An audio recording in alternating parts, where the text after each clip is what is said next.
नमस्कार प्यारे साथियों, आप सभी का स्वागत है धुरीना की इस ऑनलाइन डिजिटल प्लेटफॉर्म पे। जैसा कि आप पीछे देख रहे होंगे थंबनेल में कि पीटीआई भर्ती के रिगार्डिंग आज अपन चर्चा करने जा रहे हैं। हम सभी को पता है कि आलोक राज जी ने ये बात लगभग कंफर्म कर दी है कि आपकी जो परीक्षा है वो 13 सितंबर को ही आयोजित की जा रही है। अभी इसका जो ऑफिशियल वो नहीं आया है, उसमें नोटिफिकेशन के रिगार्डिंग कोई बात नहीं है, परंतु लगभग जब उन्होंने कह दिया तो उनके जैसे हम बोलते हैं ना, उनके शब्द ही क्या है उनका प्रमाण है। तो उनकी बातें हैं वो लगभग अपन सही मान सकते हैं कि 13 सितंबर को लगभग आपकी एग्ज़ाम होना लगभग तय है। 13 सितंबर को आपकी एग्ज़ाम होना 90% के आसपास तय है। 10% अगर कोई परिस्थिति नहीं बनी तो हो सकता है संभावित तो आगे चली जाए, पर अभी आपको 13 सितंबर एग्ज़ाम डेट मान के ही आपको अपनी तैयारी करनी है। तो बहुत से विद्यार्थियों का डाउट आ रहा था, जो जीके का अपना इसमें पेपर होता है आरएसएसबी का इस पीटीआई भर्ती में, उसके रिगार्डिंग डाउट आ रहा था कि सर जीके वाले सिलेबस को कैसे करें, अब जैसे इस प्रकार के वर्तमान में पेपर आ रहे हैं। तो आज मेरे विद्यार्थियों, हम इस जीके वाले जो पेपर है उस पे चर्चा करने जा रहे हैं। तो आप एक बार चैनल को सब्सक्राइब कर देना, नए जो व्यूअर्स है सारे। तो मैं आपको बताऊं कि पीटीआई भर्ती का अभी हमारे पास कोई इस साल के लिए इस भर्ती का कोई ऑफिशियल अपने पास एग्जाम स्कीम नहीं आई है, पर अपने को ये पता है कि एग्जाम स्कीम में बहुत ज़्यादा दिन रात का अंतर होने वाला नहीं है। कोई 5 से 7% अंतर होगा, तो वो आप एग्जाम स्कीम आने के बाद में भी कर सकते हो। तो अभी हमारे लिए जो पहले जो एग्जाम लगती थी 2022 के आसपास जो पीटीआई की एग्जाम हुई थी, उसके जो अपने पास सिलेबस है उसमें कैसे कैसे प्रश्न आए थे, क्या अपन ने उससे विश्लेषण निकाला, वो सारी बातें अपन करेंगे यहाँ पे। तो ये बात आपको समझ में आ गई। तो प्यारे विद्यार्थियों, अब जो पीटीए की एग्ज़ाम है उसमें सबसे बड़ा चैलेंज आ रहा है अपने सामने, वो ये है कि इसमें जो जीके वाला पेपर है उसमें लोगों के 40% अंक लाने की जो एक समस्या हो रही है कि 40% अंक हम कैसे लेके आए, कितने 3 महीनों के जो समय इसमें अपन किस प्रकार से अध्ययन करें ताकि अपन 40% अंक लेकर आए। अभी जैसे 40% अंक का सभी इसमें, जैसे लेब असिस्टेंट में उन्होंने कर दिया था 40% अंक लाने बहुत जरूरी है आपको।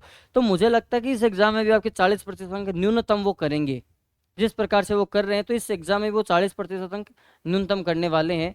तो ये 40% अंक वाला तो इसमें फॉर्मूला लागू होगा, ये बात तो आप ध्यान एकदम ध्यान रख के चलो, आप समझ के चलो कि 40% वाला वो तो इसमें जरूर करेंगे।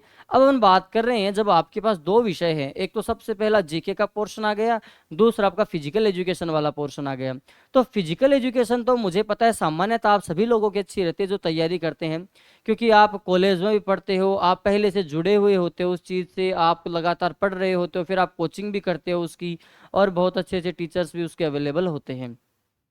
तो जो पीटीआई भर्ती है उसके रिगार्डिंग आपका जो मेन जो पोर्शन होता है, जो बी पार्ट, जो अपना दूसरा प्रश्न पत्र होता है फिजिकल एजुकेशन वाला, वो आप सभी का अच्छा होता है। अब जिस एग्जाम में दो पेपर आते हैं उसमें चैलेंज यही होता है कि 40% अंक लाना मुश्किल होता है। कौन से पेपर में?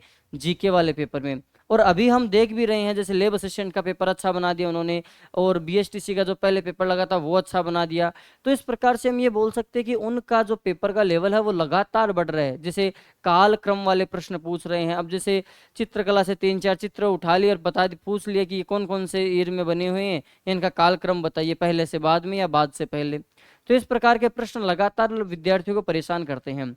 तो हमारी इसमें रणनीति क्या होनी चाहिए, इस विषय को लेकर आज अपन चर्चा करने वाले हैं। तो आज अपना जो सब्जेक्ट रहेगा चर्चा का वो रहेगा जीके पेपर का। तो जीके पेपर में पहले विद्यार्थियों, जैसे आप सभी को पता है कि इस पोर्शन में हम सभी को एक स्मार्ट तरीके से पढ़ने की आवश्यकता होती है। और जो वाकई में 40% है, तो क्या 40% से ही आपका सिलेक्शन हो जाएगा, इस बात पे भी हम चर्चा करेंगे। तो पहला जो अपनी बात आती है वो ये है कि 40% का जो ये क्राइटेरिया, ये एक्चुअल में मेरिट लिस्ट में लाने के लिए क्या है। हो सकता है कि आपके एग्जाम तो पास हो जाए, पर आप मेरिट लिस्ट में आगे आपका नंबर नहीं है, तब वहीं का वहीं आप हो जाओगे, जितना जैसा कि एग्जाम के पहले थे आप अनएम्प्लॉयड। तो उस स्थिति में अगर बात करें कि जैसे मान लो कि पेपर का लेवल या तो टफ आ सकता है या मॉडरेट टू इजी, जिसे हम इजी भी बोलते हैं। तो अपने पास बात ये समझ में आती है कि अपने पास दो है। एक तो सबसे पहले अगर मैं बात करूं कि भाई पेपर का लेवल है, अगर पेपर का लेवल अगर टफ आता है, पहली बात तो मेरे पास ये आती है, अगर पेपर का लेवल हार्ड आता है, दूसरा पेपर का लेवल इजी आता है, इन दोनों विषय पे बात करेंगे। अगर प्यारे विद्यार्थियों, जैसे मानो पेपर का लेवल बहुत ज़्यादा हार्ड आता है और आप तैयारी करके गए 40% की, सिर्फ कि मैं 40% की करके जाऊंगा, मुझे इसमें 40% लाने हैं और मैं उस वाला जो पेपर है, फिजिकल एजुकेशन वाला जो मेरा मेन पेपर है, उसमें ज़्यादा अंक खींच लूंगा, तो हो सकता है कि अगर पेपर का लेवल टफ हो तो आपके इसमें 40 नहीं आए। पहली बात कि 40%, अगर पेपर का लेवल टफ है तो आपके इसमें 40% नहीं है। और दूसरी बात, पहली बात तो अगर टफ है तो इसमें 40% से कम रह जाए आपके। और दूसरी बात मेरे ये समझ में आती है कि आपके अगर इस पेपर में पेपर का लेवल इजी है, पेपर का लेवल इजी है, तो बहुत से ऐसे धुरंधर है जो जीके का जिनका बहुत स्ट्रांग है, जिनको सपने ही इतिहास की डेट के आते हैं कि कब खानवा का युद्ध हुआ, कब कौन सा दूसरा युद्ध हुआ, तो उनको सपने ही उनके डेट डेट के आते हैं कि चित्रकला में क्या चल रहा है, कौन महाराणा उदय सिंह ने कौन सी टाइम कौन सा चित्र बना था, और ये सारे सपने आते हैं उनको। तो इनको तो कहने का मतलब, अगर पेपर का लेवल इजी आ गया तो आपके लिए मुश्किल हो जाएगी, क्योंकि आप 40% का करके जा रहे हैं। हो सकता है आपका 40% तो हो जाए, पर लोग जीके के पेपर में बहुत ज्यादा खींच गए तो उसमें उस समय भी आपके 40% अंक वो कम पड़ जाएंगे। तो आपको इसमें अच्छी स्ट्रेटेजी क्या रहेगी, एक आपकी बेहतर रणनीति क्या रहनी चाहिए प्यारे साथियों।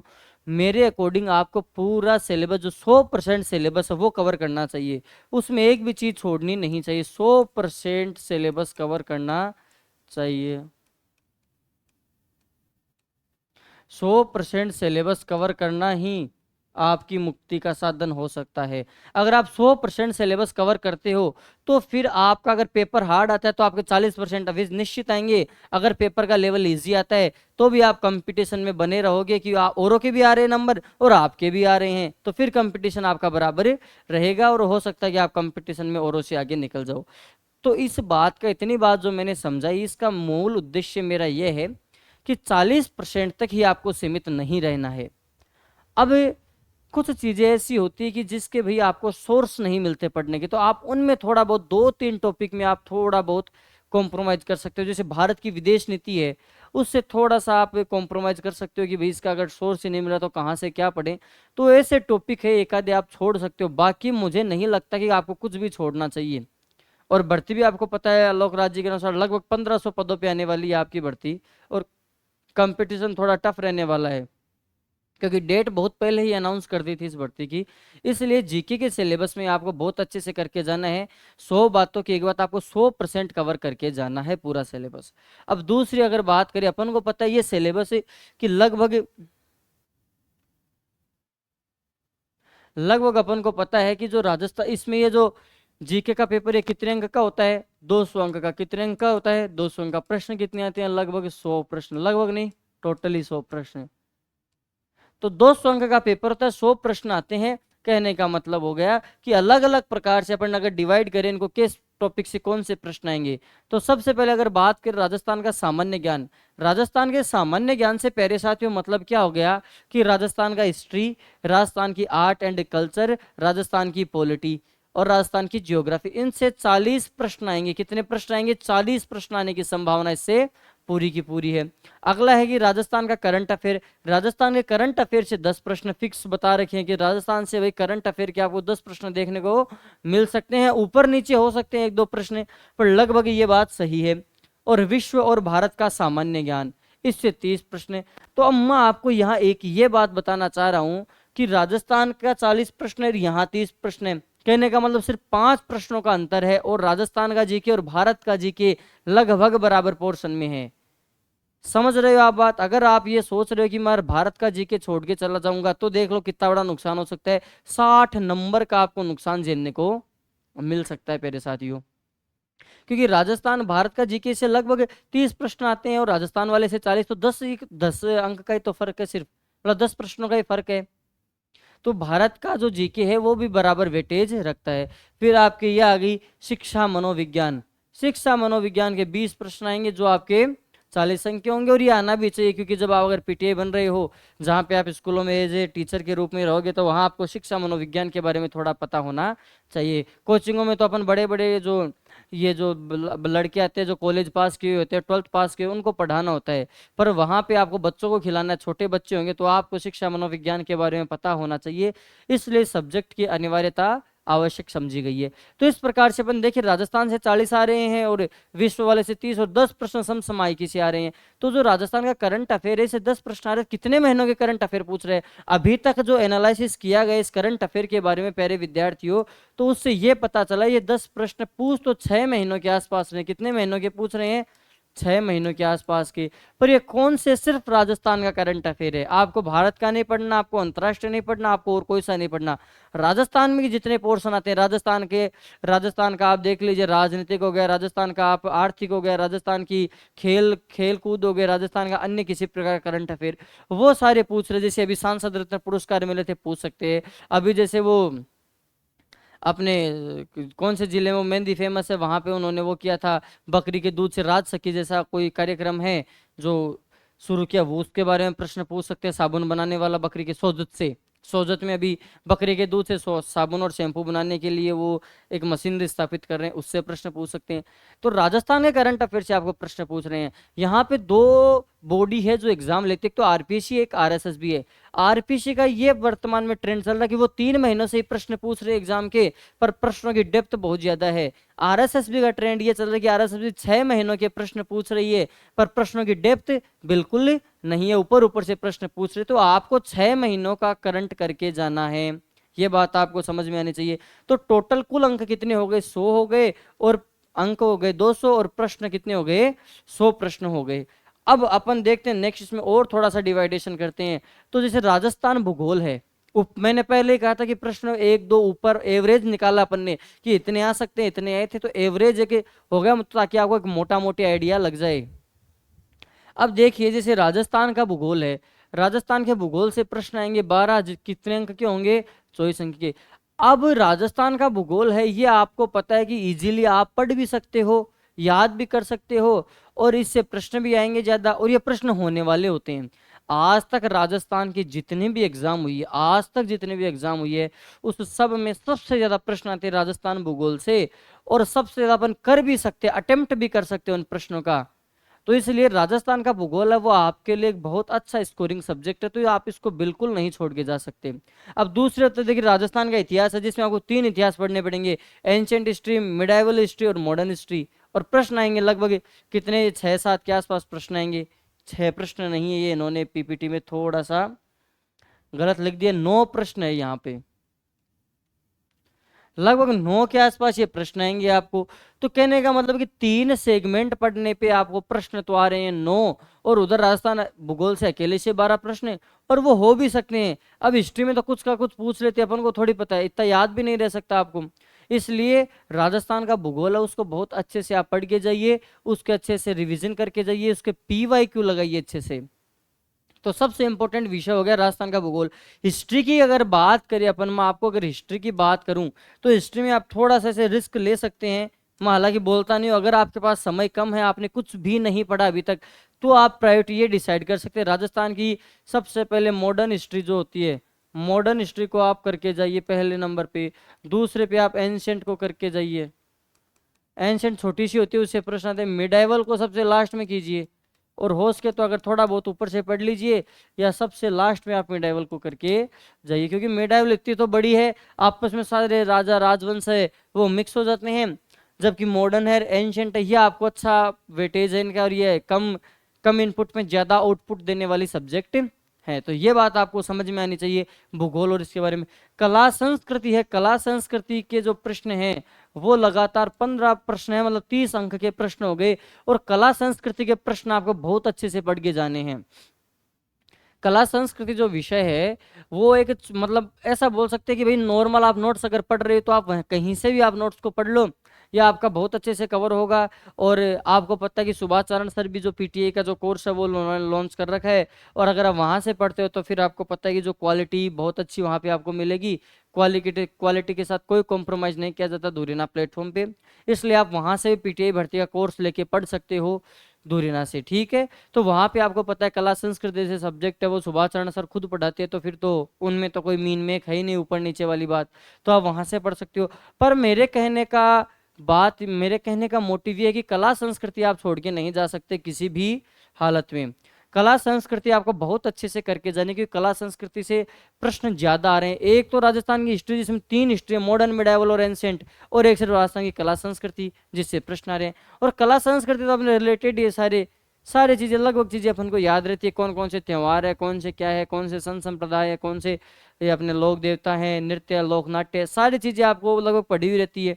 तो आप ये कला संस्कृति वाला टॉपिक भी अच्छे से करके जाइए। अगला आता है भारत का भूगोल।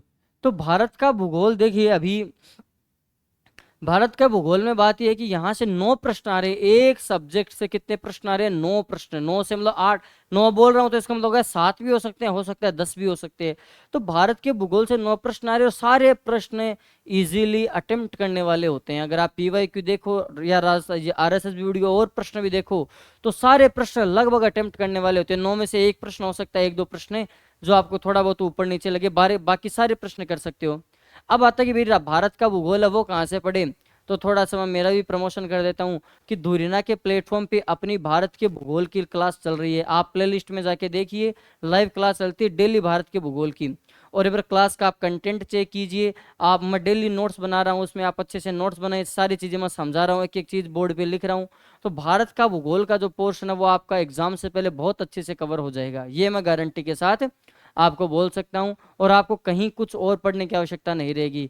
और मैं PTI भर्ती की नहीं बोल रहा, भारत भूगोल की, तो मैं आपको बोल रहा हूँ PTI भर्ती दे लो, वीडियो दे लो, आप जितनी पटवार है वो दे लो। जो राजस्थान में PSI एग्जाम अभी होगी सितंबर को, उसमें मैं आपको दिखा दूंगा अपनी क्लास से कितने प्रश्न आएंगे। आप RS फ्री दे लेना चाहिए, आप 2nd ग्रेड दे लेना, आप 1st ग्रेड दे लेना, जिसमें अपना राजस्थान भारत का भूगोल आएगा, उस सारे एग्जाम में वहां से प्रश्न, लगभग अच्छे खासे प्रश्न आपको देखने के लिए मिलेंगे। तो भारत का भूगोल आप छोड़ के आपको नहीं जाना है, एक सब्जेक्ट से इतने प्रश्न आ रहे हैं। और वैसे भी जैसे मान लो किसी को लाइव क्लास अच्छी नहीं लगती, तो 1 घंटे की अपनी क्लास होती है, उसको 1.5 की स्पीड पर आप देखो, तो आपकी वो क्लास जल्दी पूरी हो जाएगी। तो ये आपको क्या इतनी बात समझ में आ गई? भारत का भूगोल आपको बहुत अच्छे से करना है। वैसे तो रिकॉर्डेड है तो आपको पता नहीं चलेगा, समझ में आई नहीं आई, मुझे नहीं पता चलेगा। नेक्स्ट पे चलते हैं अपन ये करंट अफेयर पे। तो करंट अफेयर के मैंने पहले बताया था 10 प्रश्न है, जो कि अपन ने पहले चर्चा कर ली थी करंट अफेयर की, आपको कैसे करना है, क्या करना है। 6 महीनों का पढ़ना है, राजस्थान का पढ़ना है, लगातार रिवीजन करना है, बहुत डेप्थ में अगर नहीं जाओ तो ऊपर ऊपर से पूरा पढ़ के जाना है। अगला आता है अपना पास विश्व का भूगोल। कौन सा आता है? विश्व का भूगोल। तो प्यारे विद्यार्थियों, अगर विश्व के भूगोल की मैं बात करूं तो इसमें देखो विश्व का भूगोल कहाँ गया, ये राजस्थान का इतिहास, कला, संस्कृति, प्रशासन, विश्व का भूगोल। अब विश्व के भूगोल में देखो कौन कौन, सबसे पहले महाद्वीप के बारे में, महासागर के बारे में और उनकी विशेषता, और वैश्विक पवन तंत्र। सबसे इंपॉर्टेंट पूरे अगर विश्व भूगोल की मैं बात करूं तो ये 2 टॉपिक है, यहाँ से सबसे ज्यादा प्रश्न आने की संभावना है और आते भी हैं। अब एक तो जनसंख्या प्रवृत्ति और उनका वितरण, इनसे प्रश्न कम आते हैं, और अगर आते हैं तो आपको कंटेंट नहीं मिलता, तो इसलिए आप इन जैसे सब्जेक्ट को, ये जो टॉपिक है इनको आप छोड़ के जा सकते हो। पर लगभग जो प्रश्न आएंगे महाद्वीप से, महासागर से, वैश्विक पवन तंत्र से, हर बार प्रश्न आता है, और इनसे प्रश्न भी अच्छे पूछे जाते हैं। इसलिए आप अगर विश्व का भूगोल को छोड़ने की सोच रहे हो तो ये गलती मत करना। आप ये 2 टॉपिक तो इसकी कम से कम पढ़ के ही आपको जानने हैं। सॉरी। तो ये महाद्वीप, महासागर है, उनकी विशेषता और वैश्विक पवन तंत्र, ये दोनों टॉपिक आपको पढ़ के जाने हैं। और हो सकता है तो अगर आप छोड़ना चाहो तो छोड़ सकते हो, पर ये आपको छोड़ के नहीं जाने हैं, ये आपको बहुत अच्छे से कवर करके जाने हैं। ठीक है, तो फिर अपन दोबारा इस मुद्दे पे आते हैं अपने पे। अगला अपने पास आता है शैक्षिक मनोविज्ञान। तो वो आप सभी को पता ही है, इसका मुझे ज्यादा नॉलेज नहीं है शैक्षिक मनोविज्ञान का, पर यहाँ से 20 प्रश्न आ रहे हैं और 40 अंक के आ रहे हैं। तो मुझे पता है ये सब्जेक्ट बहुत ज्यादा इंपॉर्टेंट है आपके लिए, और आपको ये बहुत अच्छे से पढ़ के जाना है। तो अगर मैं पूरे पोर्शन की बात करूँ तो सबसे इंपॉर्टेंट जो सेगमेंट है वो कौन कौन से हो सकते हैं, पूरे को अगर मैं दोबारा बात करूँ, समझाऊं आपको, तो कौन कौन से हो सकते हैं। जिस प्रकार भगवत गीता में श्री कृष्ण ने अर्जुन को सारे उपदेश देते हैं कि आप ऐसा कर लो अर्जुन, अर्जुन ऐसा कर, ऐसा कर, ऐसा कर, पार्थ ऐसा कर, वैसा कर। लास्ट में पार्थ पूछता है मुझे क्या करना चाहिए केशव, तो भगवान कृष्ण बोलते तू सारी मेरी बातों को भूल और मेरी शरण में आ जा, जो मैं अब बोलूंगा तुझे वो ही करना है, ताकि तुझे किसी चीज की समस्या नहीं हो। तो मैं भी यही बोल रहा हूँ कि जितनी बातें मैंने आपको बता दी, उसके बाद में अब जो बता रहा हूँ वो सारी सबसे इंपॉर्टेंट है, वो बातें तो आपको ध्यान रहनी चाहिए। अब अगर अगर बात करें कि सबसे मोस्ट इंपॉर्टेंट और स्कोर स्कोर अच्छे स्कोर करने वाले सब्जेक्ट कौन से हैं, तो मैं बोलूंगा 1 नंबर पे आपके पास आएगा राजस्थान का भूगोल। राजस्थान का भूगोल आपको किसी भी प्रकार से नहीं छोड़ के जाना है, बहुत अच्छे से पढ़ सकते हो। अपन बोलते हैं ना इसको स्टार वाले टॉपिक। फिर आता है दूसरा राजस्थान की कला एवं संस्कृति, ये हो गया। भारत का भूगोल, करंट अफेयर और विश्व भूगोल के अगर आप दो टॉपिक देखो,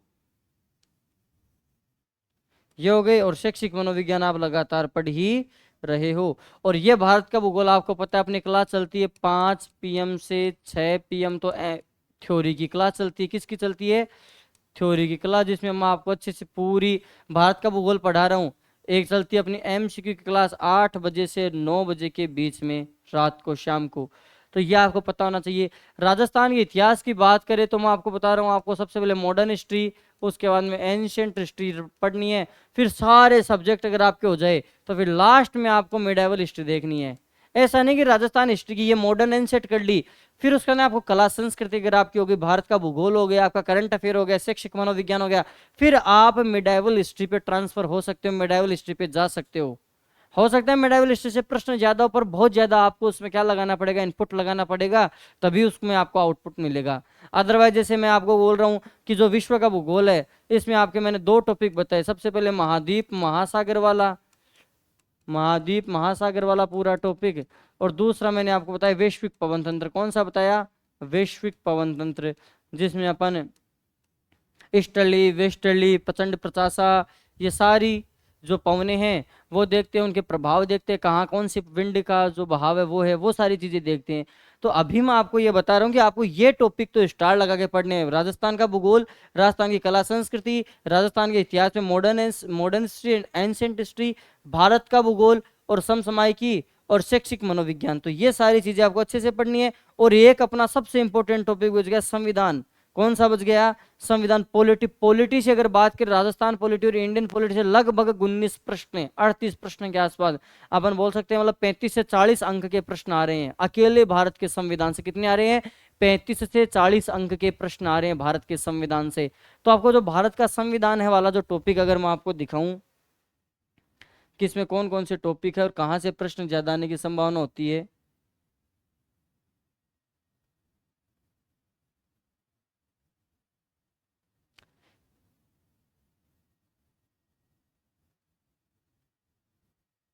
इसमें स्लाइड मेड किया है कि इन्होंने?